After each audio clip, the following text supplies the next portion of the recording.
In the years before the Second World War, we saw nations of the free world trying to appease the Nazis, even giving space within their own countries for Nazi groups to spring up, flourish, and push for fascism.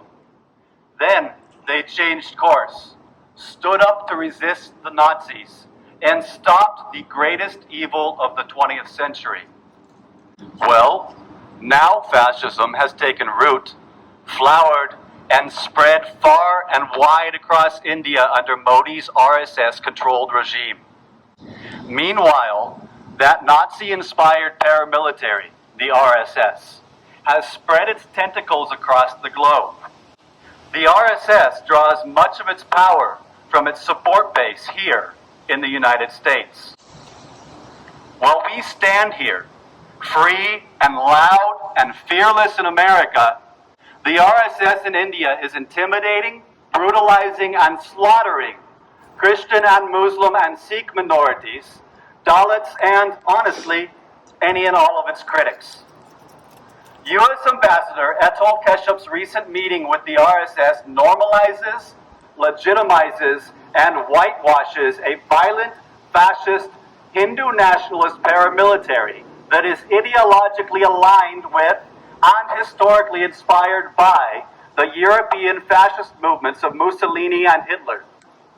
Keshap's RSS visit has stained his hands with the blood of Indian minorities.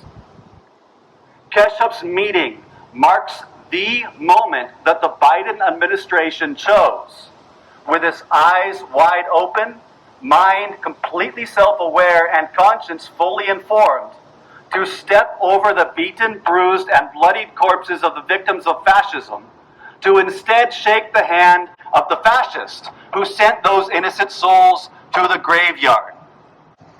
We got lazy. We got complacent.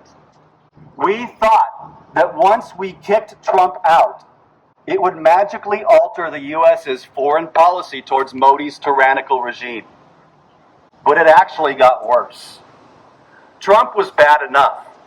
He platformed and promoted Modi, the butcher of Gujarat. But the real power behind Modi's throne is the RSS. We were so thrilled to see Trump ousted that we never stopped to anticipate that, for all of Biden's talk about human rights, it would be his administration that chose to platform and promote the RSS itself, the Nazi-inspired paramilitary which serves as the greatest enemy of religious freedom that Indian citizens face today. To all those listening, listen.